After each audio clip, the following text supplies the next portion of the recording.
Azerbaijan Technological University Department of Foreign Languages teacher Vüsalə Hümbətova. I would like to explain to you Module 13. The title of the topic Learning for the Future. First of all, I would like to start with education and career. Let's first get acquainted career and education and let me give some example about that. Gəlin birinci təhsil və karyera adları ilə tanış olaq və onlara aid bir neçə misal göstərək. Politics, siyasət, history, tarix, languages, dillər, design, geography, coğrafya, management, idarə etmə, literature, ədəbiyyat, economics, iqtisadiyyat, medicine, tibb, math, riyaziyyat, science, elm, business studies, iş araşdırmaları, law, qanun, information technology, informasiya texnologiyaları, engineering, mühəndislik. Which of subject interests you most or less? Sizi ən çox və ya ən az hansı mövzular maraqlandırır? For example, I am not very interested in history. Mən tarixlə çox da maraqlanmıram. I am very interested in geography. Mən coğrafiya ilə daha çox maraqlanıram. I am quite interested in language. Pay attention, exercise 2. Put the phrases in three categories below. Some can go in more than one column. School, university, work. First of all, translate the words in the box and divide them in three parts. Aşağıda 3 sütun verilib. Məktəb, universitet və iş. Üzərində isə frazalar verilib. Əvvəl qutunun içindəki sözləri tərcümə edək. Sonra onları öz sahələri üzrə yerləşdirək. Do a business course, business kursuna getmək. Choose a career, karyera seçmək. Go to primary or secondary school, ibtidai və ya orta məktəbə getmək. Have an interview, müsahibə vermək. Apply for a job or a course, peşə və ya kurs üçün müraciət etmək. Earn money, pul qazanmaq. Pass or fail an exam, imtahandan keçmək və ya kəsilmək. Get a degree, dərəcə almaq.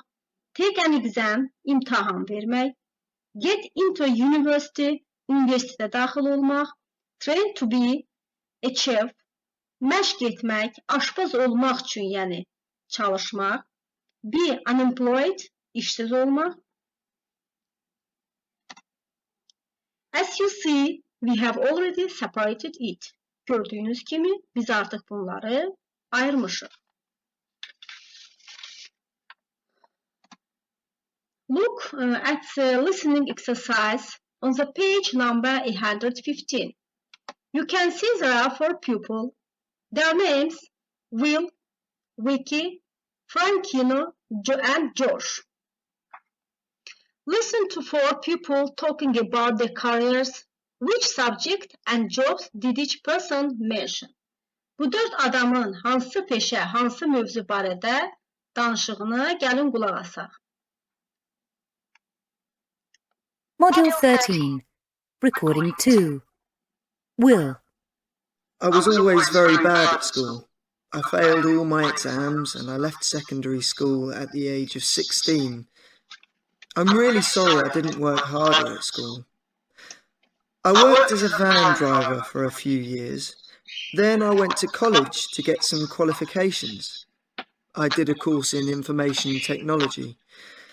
I studied in the evenings after work. For the first time, I really enjoyed going to class. I took my exams again, and this time I passed. It shows that it's never too late to learn. Now I've got my own computer sales company. Francine. Languages were always my favourite subjects at school. When I was at primary school, where they taught us French from the age of 8, I found the lessons interesting, and I soon found that I was good at learning languages. So then I started learning Spanish as well. Now I'm at university. Next year I'm going to Lisbon to study Portuguese. When I graduate, I'd like to look for a job where I can use my languages. In an international company, maybe.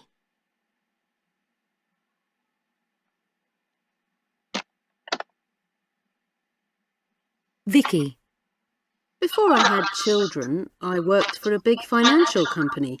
It was a good job, and I earned quite a lot of money, but I worked long hours, and there was a lot of travelling abroad.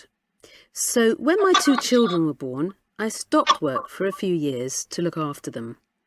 Now they're at school, and so I'm training to be a maths teacher. Maths was my favourite subject at school. It's a really good job for me because I'll have holidays at the same time as my children.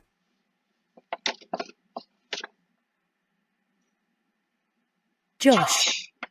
I'd really like to be a journalist when I leave school, but it's a very difficult career to get into, so everyone tells me. I want to study history and politics when I go to university because I think they'll help me with my career. And I'm also helping to write the school magazine to get some experience of journalism.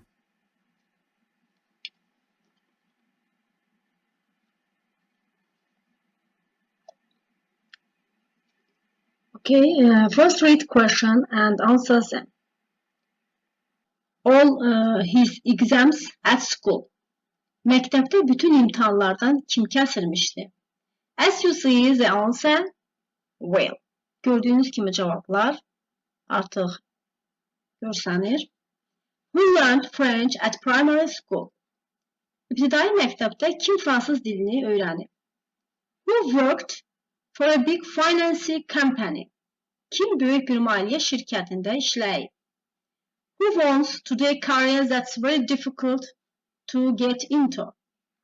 Kim çətin bir karyerlə məşğul olmaq istəyir? Who is going to Lisbon soon? Tezliklə Lisbona kim gedir? Who stopped work for a few years? Bir neçə il işini kim dayandırdı? Who worked at a van driver? Mikro avtobus sürücülüyündə kim işləyirdi? Who owns his own company now? İndi öz şirkətinə kim sahibdir? Who writes for his school magazine? Məktəb jurnalını kim yazır? Who is training to be a teacher? Müəllim olmaq üçün kim məşq edir? Then we see language focus 1. The exercise belongs to the listening which you hear. Simple sentences are divided into 2 parts. You should go in sentence together.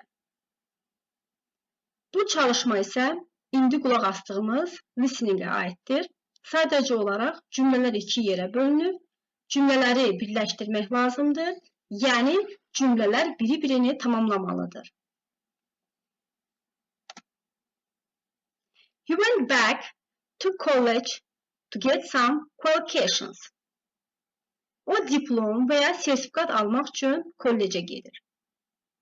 Getdi. She stopped work to look after her children. O uşaqlarına baxmaq üçün işi dayandırdı.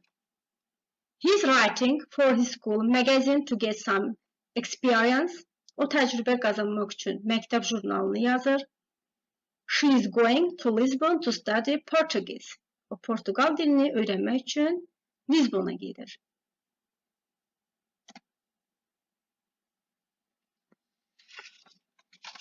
Then pay attention, practice 1. Let's firstly translate all the words and give example to some of them and complete the rest of them yourselves. İndi gəlin, practice 1-ə baxaq. Əvvəl sözlərin hamısını tərcümə edək, sonra bir neçəsinə misal göstərmək olar. Ardını isə özünüz davam etdirərsiniz. Check my emails, elektron poçtlarını yoxlamaq. Pass his exams, imtahandan keçmək. Meet some friends, bəzi dostlarla tanışlıq. Look up word, söz axtarmaq. Find some information, bəzi məlumatlar tapmaq, study French, fransız dilini öyrənmək, do some studying, biraz oxumaq, buy a train ticket, qatar bileti almaq, get a book, kitab almaq, train as a nurse, tibb bacısı kimi məşq etmək, check something, bir şeyin yoxlanması, do some shopping, alış-veriş etmək. She went to the library. O kitabxanaya getdi. I am going upstairs. Mən yuxarı qalxıram. He went to Paris. O Parisə getdi. Can I borrow your dictionary? Mən sənin sözlüyünü götürə bilərəmmi? She is going back to college. O yenidən kollecə gedir. I am going into town. Mən şəhərə girirəm. He worked very hard. O çox çalışdı. He went to the station. O stansiyaya getdi. Can you lend me some money? Mənə bir qədər pul borc verə bilərsinizmi? I need some time. Mənə biraz vaxt lazımdır. I am phoning the office. Mən ofisə zəng vururam. I have already given the translation of this word. Finally, let's read and translate the text and answer the question.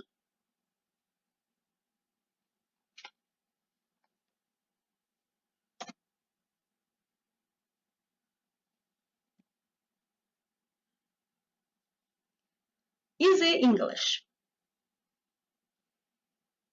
English is an important global language, but that doesn't mean it is easy to learn. İngilis dili vacib bir global dildir. Ancaq bu heç də onu öyrənmənin asan olduğunu bildirmir. Many experts have tried to make English easier for students to learn, but they weren't always successful. Bir çox mütəxəssislər tələbələr üçün İngilis dilinin öyrənilməsini asanlaşdırmağa çalışsa da, lakin bu həmişə uğurlu alınmayıb. In 1930, Professor Ogden of Cambridge University invented basic English. 1930-cu ildə Cambridge Universitetinin professoru sadə İngilis dilini ixtira etdi. It had only 850 words, and Ogden said most people could learn it in just 30 hours. Bu cəmi 850 sözdən ibarət idi və Ogden insanların çoxunun onu yalnız 30 saata öyrənə biləcəyini söylədi. The problem was that people who learned basic English could write and say simple messages, but they couldn't understand the answer in real English. Problem ondadır ki, İngilis dilini öyrənən insanlar sadə mesaj yaza və söyləyə bilirlər. Ancaq cavabları həqiqi İngilis dilində başa düşə bilmirdilər.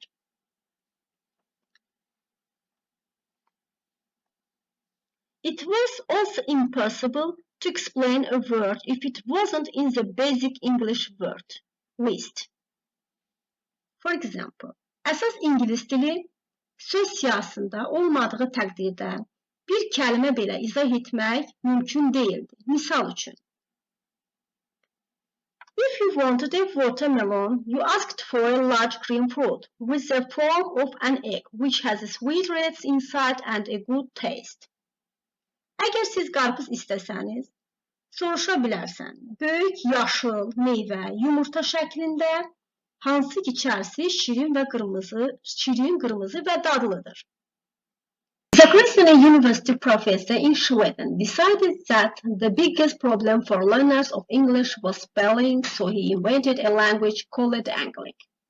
İsveçrədəki bir universitet professoru Xarici İngilis dilini öyrənmək üçün böyük bir problem olduğunu hiss etdi və tezliklə o Anglik adlanan dili ixtira etdi.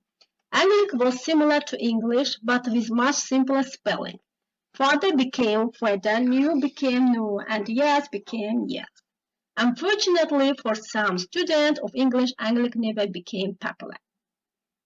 Anglik dili İngilis dilinə bənzəyir, ancaq çox sadə tələffüzü ilə fərqlənir. Təəssüf ki, bizim İngilis dili tələbələri üçün Anglik dili heç vaxt populyar olmadı. Even easier is the language which ships captains use. It's called sea speak. Gəmi kapitanlarının istifadə etdiyi dil dəniz dili adlanır. Speak use a few simple phrases for every possible situation. Dəniz dili hər mümkün vəziyyət üçün bir neçə sadə ifadə ilə istifadə olunur. In speak, for example, you don't say, I am sorry, what did you say? Or, I didn't understand, can you repeat that? It is just say again, normal grammar.